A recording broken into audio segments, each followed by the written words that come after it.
vocês já pararam pra pensar... tá bom, Deus fez... Apareceu o universo.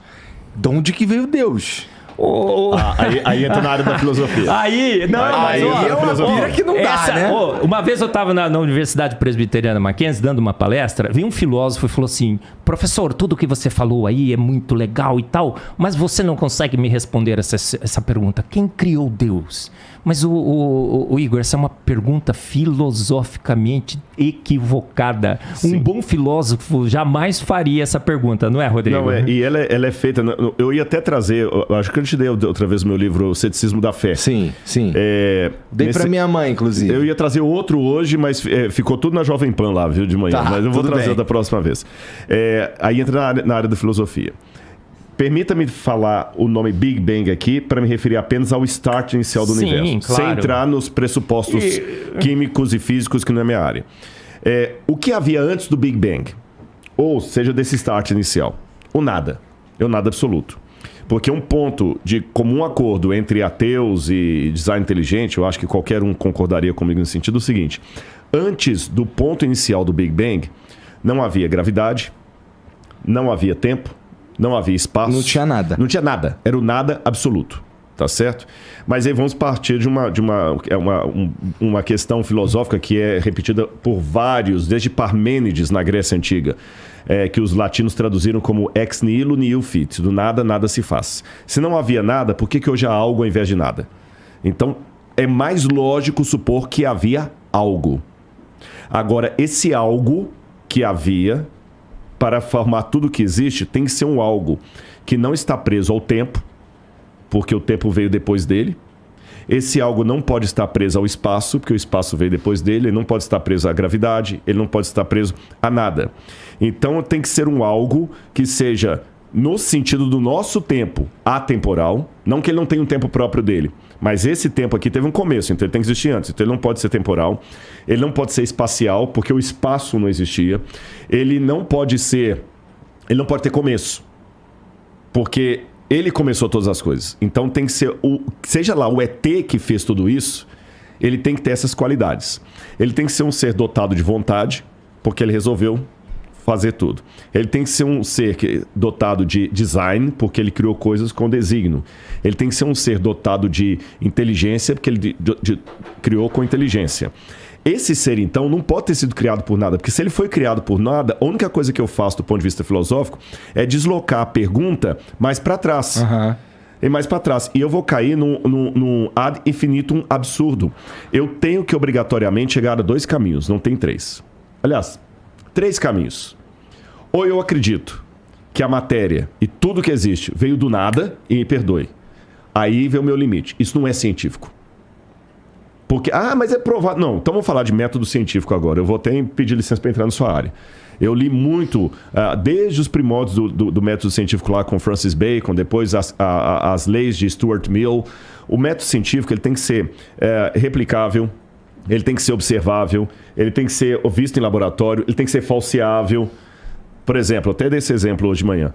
Como é que eu posso provar para você que gasolina de carro não funciona para avião? É simples, é falseável. Você pega a gasolina do carro e colocar lá.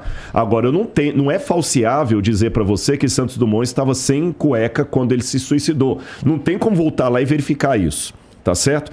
Então, dizer que que tudo pode surgir do nada, sem um agente que provoque isso não é nem falseável, nem científico, nem laboratorial, nem filosófico.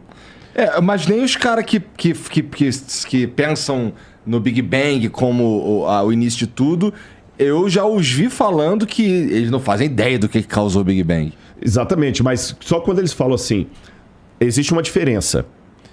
Quando a frase, olha as 2 frases. Não faço ideia do que causou o Big Bang. Um agnóstico pode falar isso. Beleza. Você está sendo honesto. Não faço ideia. Mas só dele falar não faço ideia do que causou, ele já está admitindo que houve um causador. Causou. E pelo menos ele está admitindo que algo causou. Ele não faz ideia de quem que é. Se é um ET, se é o ET de Varginha, se é o Bilu, se é o Deus da Bíblia. Mas ele admite que algo causou. O problema é o outro, puro, que fala o seguinte, nada causou. O Big Bang aconteceu do nada. Então ele não está sendo, com todo respeito, ele não está sendo científico, porque ele não tem como me provar que coisas surgem de não coisas. Estou falando filosoficamente falando.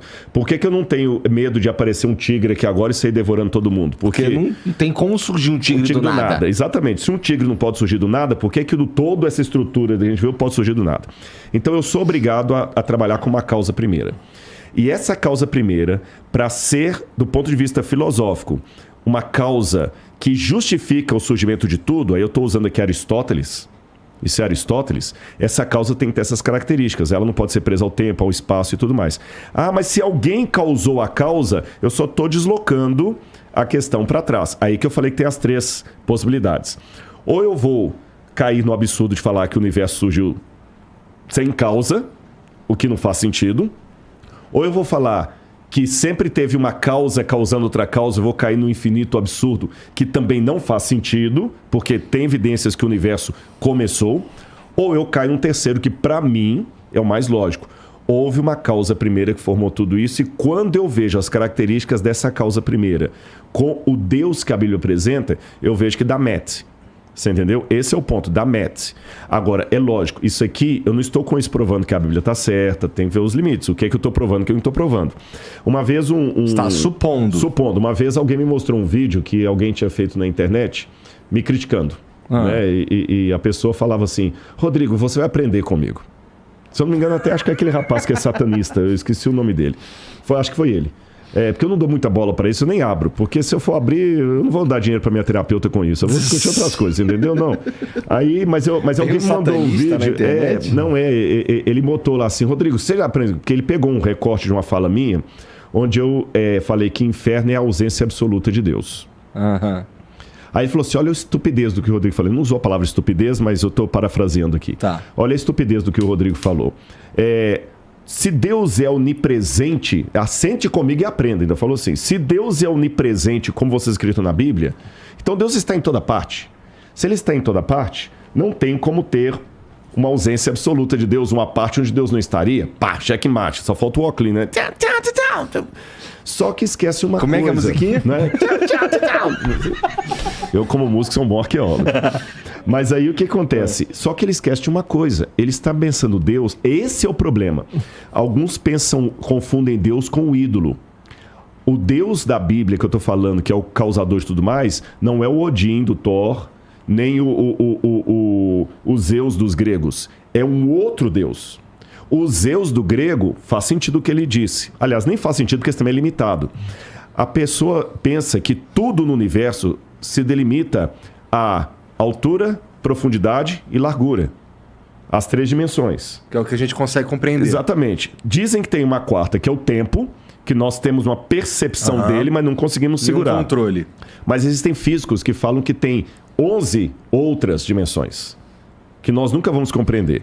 Se existem 11 outras dimensões, ficar colocando Deus dentro da caixinha de um ser com altura, profundidade, largura, para falar o seguinte, não pode existir um espaço que Deus não esteja porque ele é onipresente, é não entender o que é Deus.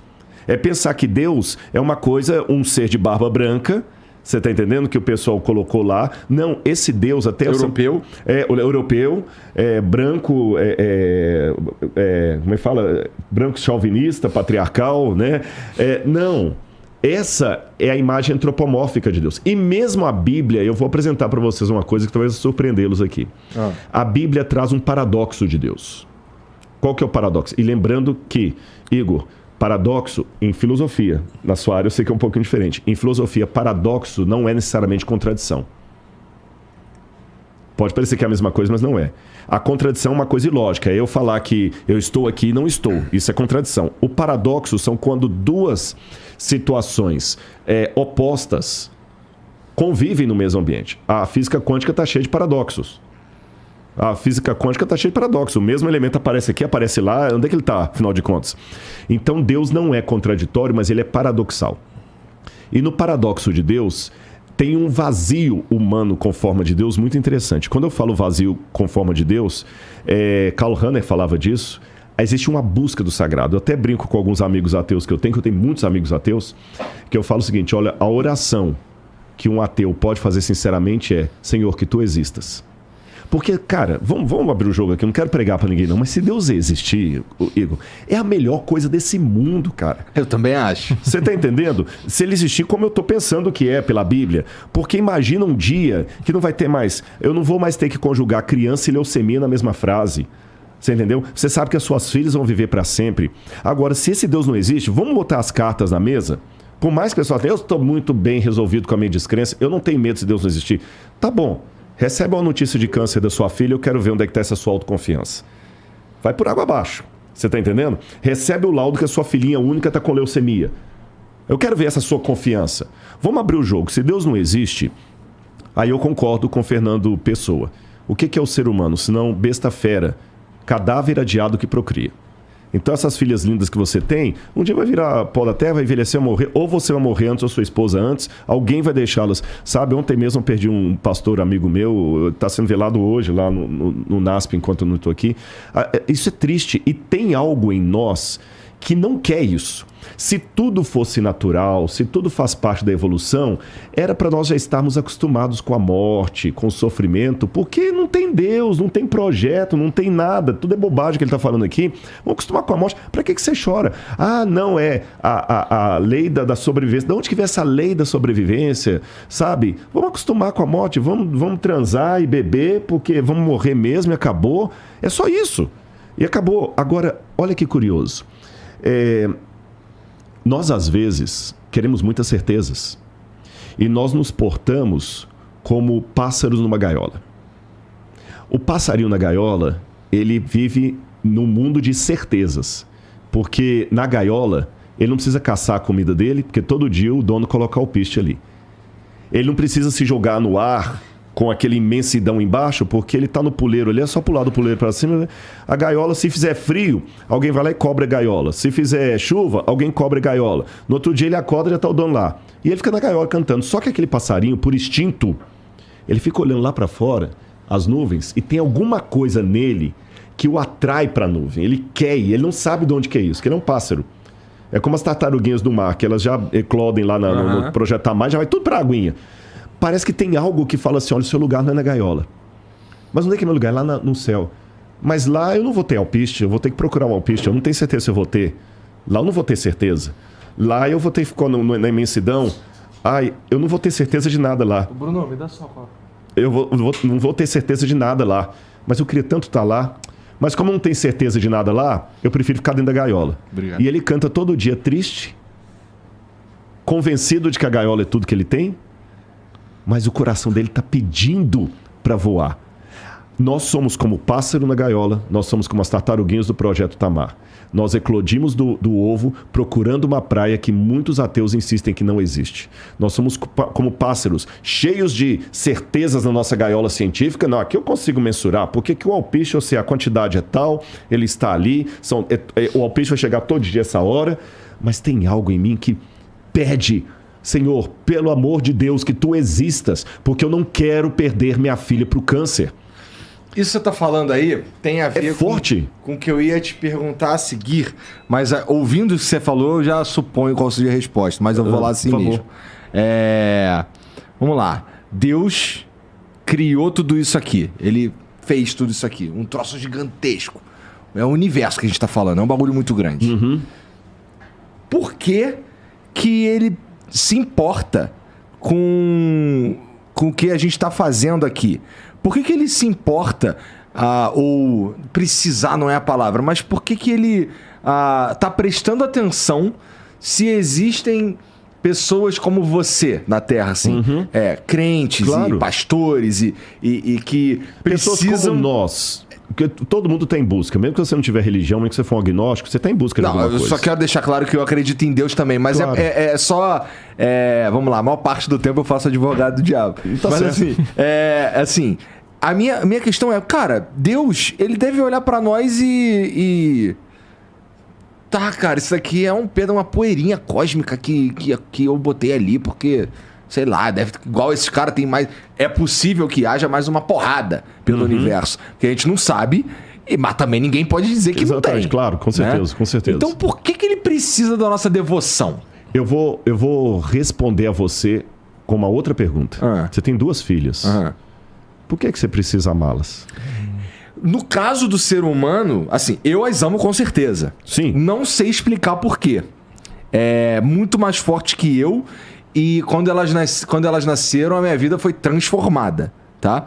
E permita-me tirar o romance do transformado. Eu tenho certeza que foi fralda suja de abacate amassado, noite sem dormir.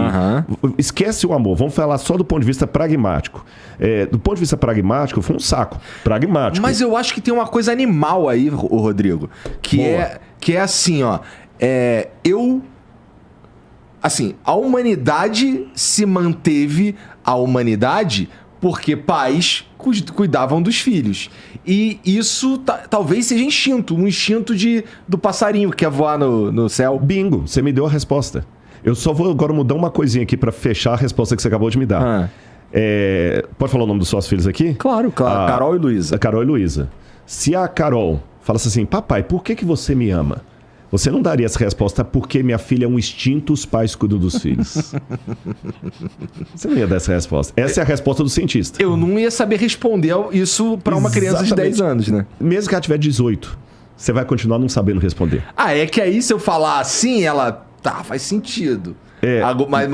Mas é frio. Eu concordo que é frio. É mais do que isso. Tem alguma coisa pra você... Porque se fosse uma regra... que você ama suas filhas, que pais cuidam de filhos na natureza, não tinha tanta mãe que abandona filho na lata de lixo, não tinha... Mas essas são as exceções, Rodrigo. Mas estão na natureza. Por que eu digo que o que você faz é natural e o que ela diz é exceção?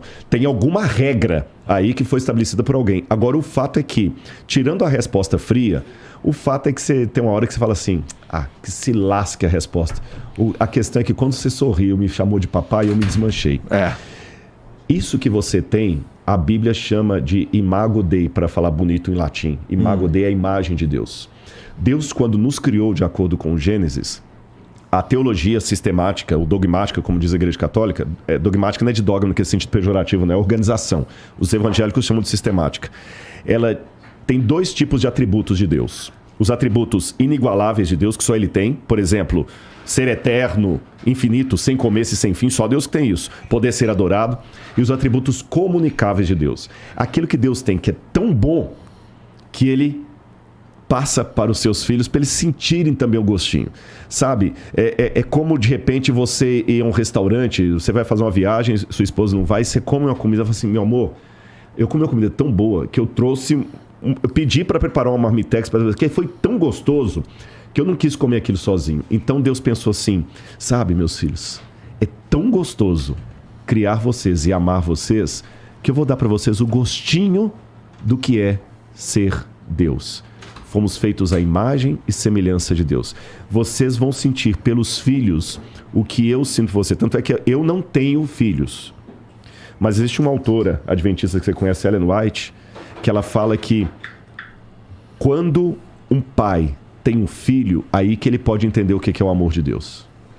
Eu não posso, por incrível que pareça, eu tenho doutorado em teologia.